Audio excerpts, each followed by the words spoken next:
Cara, hoje eu tô em Curitiba e esse aqui é o quarto do meu primo. Eu lamento não ter um cenário um pouquinho mais apropriado a esta resenha aqui desse livro, que é um espetáculo, né? Um clássico da literatura do nosso amado Dostoiévski. Esse aqui, então, é o Memórias da Casa dos Mortos, nessa minha edição da Martin Claret. O livro foi publicado pela primeira vez em 1861, né, cara?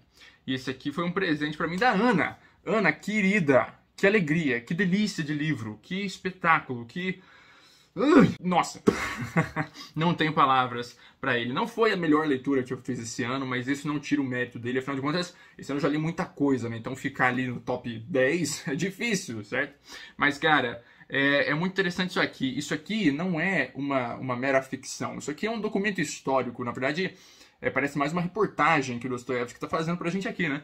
Porque o Dostoiévski passou por isso aqui. Aqui em Memórias da Casa dos Mortos, ele descreve o período em que ele esteve preso na Sibéria. Veja bem, o Dostoiévski, então, em 1849, foi preso porque participava ali de um grupinho de debates, uma coisa assim, um grupo de jovens, né, que fazia ali aquelas reuniões, enfim, para discutir política, filosofia, essas coisas, né? E lá na época, o czar achava que esse tipo de coisa poderia derrubá-lo, né, do poder. Não era a intenção do grupo do Dostoiévski derrubar o czar, como foi provado depois de um tempo. Mas, na época, não soaram muito bem aquelas reuniões que aquele grupo estava fazendo, e todo o pessoal ali foi condenado ao fuzilamento, veja bem. E aí, no dia 22, veja que especial, no dia 22 de dezembro de 1849, meu aniversário é no dia 22 de dezembro, só que eu nasci em 2000, o grupo todo ali do Dostoiévski ia ser, então, fuzilado. No último segundo, chegou a mensagem do czar, que na verdade estava dizendo ali pro pessoal, não, vocês não vão ser mortos, mas vocês vão ser mandados para a Sibéria e vão trabalhar ali por algum tempo. A sentença inicial do Dostoiévski era para 8 anos de trabalhos forçados. Isso depois foi reduzido para 4 e mais um período ali de serviço militar. Esse fuzilamento, então, de mentirinha, né, aconteceu ali na capital russa na época, né, São Petersburgo, e o Dostoiévski só foi voltar para lá depois de 10 anos, né, portanto em 1859. E aí, em 1861, saiu pra gente aqui o relato do período que Dostoiévski passou lá na Sibéria, então. Só que aqui, cara, ele não está escrevendo como o Dostoiévski que esteve na Sibéria. Aqui nós encontramos um narrador chamado Alexander Petrovich. O Alexander Petrovich, na verdade, foi condenado a passar 10 anos na Sibéria. O Dostoiévski, apenas 4. Condenado a 8, passou 4, certo? Mas o Alexander passou 10 anos lá. Ou foi condenado a passar 10 anos lá porque assassinou a esposa. E aí, cara, tem toda uma série de questões aqui que o Dostoiévski levanta. Tem muita crítica social, né? O que nós vemos principalmente aqui são críticas que ele faz ao sistema carcerário, não apenas da Rússia, mas ao sistema carcerário como um todo, né? Que não tem o menor apreço pela vida, pela humanidade, e sim apenas aquela função de punir a pessoa que cometeu aquele crime, né? Enfim, sem se preocupar com o fato de que aquela pessoa ali tem seus sentimentos também, teve seus motivos, claro, sem justificar os crimes. Nada justifica o que o personagem principal aqui fez, ele matou a esposa, né? Mas o que o sistema carcerário faz, e o Dostoiévski cutuca muito isso, é simplesmente dizer pra ele, olha, então agora você vai levar aqui tantas chibatadas, muitos aqui eram condenados a levar 1.000, 1.500, 2.000 chibatadas, pensa bem. Então você vai levar aqui esse número de chibatadas, você vai passar alguns anos trabalhando pro Estado, e depois disso você que se vire com a sua vida. Então tem uma série de questões aqui, alguns discursos que são desmantelados pelo Dostoiévski, que nós hoje ouvimos aqui, por exemplo, no Brasil, né? Essa história de que bandido bom é bandido morto, né? CPF cancelado, que história é essa? O Dostoiévski mostra aqui pra gente que o problema da cadeia não era o trabalho ser penoso, ser árduo, porque muitos aqui preferiam o trabalho a ficar na cela, né? Então, quando o nosso narrador está fazendo aqui esse tipo de reflexão, ele diz o seguinte pra gente, olha, se eu tivesse que ficar preso, acorrentado, dentro da minha cela por anos, talvez eu enlouquecesse, talvez eu morresse, mas o trabalho aqui que eu estou fazendo, embora difícil, tem ainda a chance de me salvar. Então, quer dizer, todos eles estão dispostos, ou não dispostos, mas eles sabem que tem que pagar pelo que fizeram, né? Mas eles não precisam ser tratados da maneira como são tratados. O cara não consegue se reerguer sozinho, não tem nenhuma ajuda de ninguém. O narrador ainda traz pra gente aqui alguns trechos, né? Assim, o livro é permeado por crueldade. Você vê aqui os guardas sendo o tempo todo, ou quase o tempo todo, né? Muito cruéis, muito severos. como, enfim, a chefia ali do presídio determinava que eles fossem, né? Mas o nosso narrador também traz alguns momentos ali em que veio algum inspetor de outro lugar, um cara diferente, né, com uma mentalidade diferente, e por algum motivo tratou os presos de uma maneira um pouco melhor, né? Foi um pouquinho mais gentil, talvez. Não dá pra se falar em carinho, né? Carinho no presídio, talvez aí você já esteja querendo muito, né? Agora, não tratou os presos com desprezo, pelo menos. E foi suficiente para que o trabalho fosse muito mais produtivo naquele dia. Tem inclusive um trecho aqui que está na página 136 e eu vou mostrar para você. Eu encontrei alguns comandantes bondosos e nobres assim. Presenciei o influxo que eles produziam sobre aquela gente humilhada. Umas palavras carinhosas e os detentos pareciam ressuscitar moralmente. Alegravam-se como crianças e, como crianças, passavam a amar. Veja bem, quer dizer, não precisa passar a mão, não precisa, né, aliviar muito assim pro cara, mas, poxa, não tratando o cara com desprezo, não tratando o cara como um monstro, o ânimo já era diferente até pro trabalho, que acabava sendo mais produtivo. E aí tem toda aquela questão, né, cara, da vida na prisão. O Dostoiévski vai trazendo aqui pra gente, na verdade, o narrador, né, o Alexander Petrovich, vai trazendo aqui pra gente, então, toda aquela rotina. Eles tinham autorização para fazer algumas festas, algumas apresentações de teatro, por exemplo. Então, é bacana ver ali a época do Natal, né, principalmente porque nós estamos em dezembro, você sabe que eu amo o clima natalino. Então, ver isso aqui pra mim foi bem bacana. Eles têm a permissão ali para fazer uma festa, né? Existem pessoas ali que moram por perto da prisão que levam ali comida pro pessoal no presídio, dão presentes, né? Dão uma coberta nova, né? Enfim, casacos, essas coisas. Não necessariamente coisas novas, mas coisas em bom estado, né? E, cara, isso faz ali o dia desses presidiários todos, né? Que tem 2 folgas por ano, uma no Natal e uma na Páscoa, veja bem. Então, nesse dia apenas, no Natal, eles conseguem ali ter uma folguinha, fazer uma festinha, comemorar um pouquinho, conseguem dar um pouco de risada, né?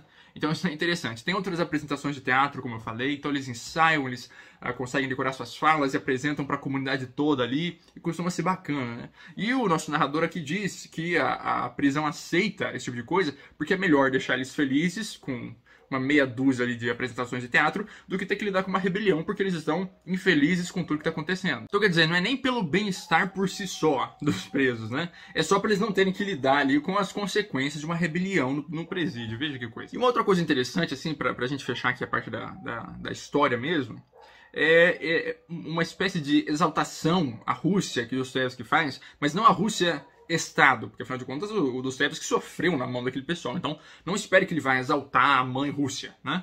Mas ele fala do povo russo. E é interessante porque ele fala algumas coisas aqui, como por exemplo os costumes do povo russo, né? E ele mostra aqui pra gente que o povo tem muito mais a ensinar os sábios do que a aprender com eles, né? Isso aqui é uma discussão que aparece ao longo do livro.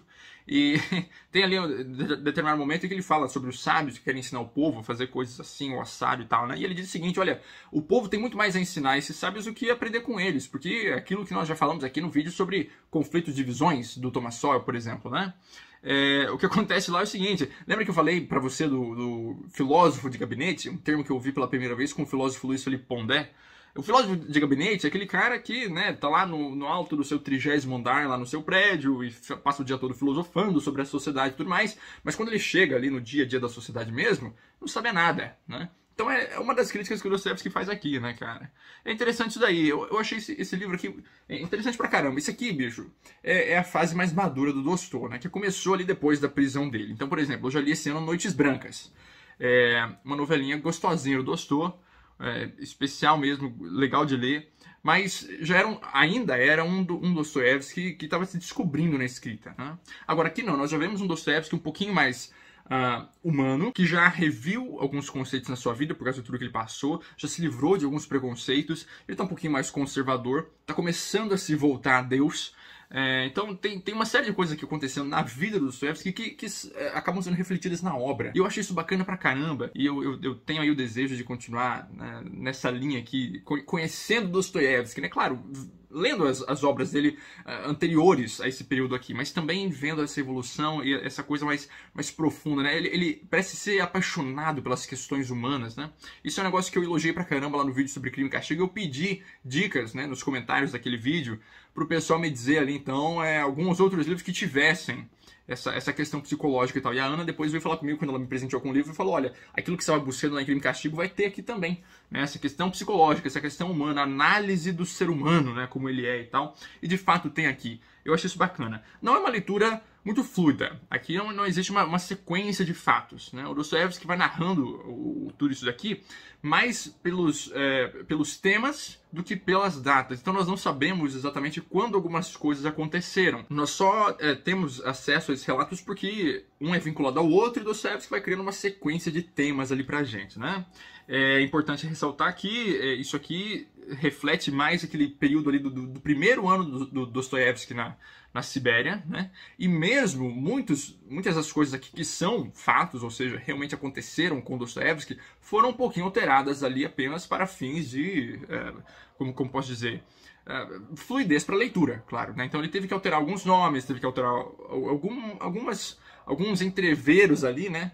Da vida na prisão e da história daqueles prisioneiros todos, apenas para deixar o livro aí um pouquinho mais fluido e tal, e fazer a narrativa ter algum sentido um pouquinho mais intrincado, entendeu? Para as coisas não ficarem tão desconexas. Mas isso aí, cara, não é problema algum, né? Nós sabemos que isso aqui é um relato muito fidedigno, né? E ninguém contesta o Dostoiévski, porque existem pesquisas, e eu fui pesquisar sobre isso daí, e você pode fazer essa pesquisa também. Não é nada assim que só historiadores conseguem saber. Você dá um Google aí, bicho, você encontra um monte de material sobre isso daí, tá bom?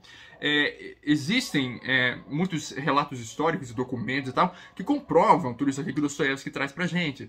Então, não é nada que ele tirou das vozes da cabeça dele. É a experiência dele com aquilo tudo sim, mas é verdadeiro, tá? Ele não tá mentindo aqui pra você. Ele altera sim os detalhes, como eu falei, de algum caso ou outro, mas o aspecto geral da coisa, meu chapa, é fidedigno, é um retrato especial mesmo aqui da Rússia dessa época que você talvez se lembre das suas aulas de história, né? Na época, a Rússia era um país totalmente rural, totalmente agrário, não tinha ali o desenvolvimento pelo qual a Europa já estava começando a passar, né? Ou, enfim, começando não, né? Algumas revoluções já tinham acontecido, então a Europa já estava bem à frente da Rússia nesse quesito. Então isso aí tem que ser levado em consideração. Cara, recomendação fortíssima para você. Tem várias edições que você consegue encontrar na Amazon, eu vou deixar tudo linkado aqui na descrição. Tem edições com outros nomes, como por exemplo Escritos da Casa Morta, Recordações da Casa Morta. Bom, enfim, os títulos variam dependendo da editora, mas isso não vai influenciar na sua leitura, afinal de contas o que está por dentro é interessante pra caramba, independentemente aí da editora que você for procurar, tá certo? Essa edição aqui é da Martin Claret, traduzida direto do russo pelo Oleg Almeida, especial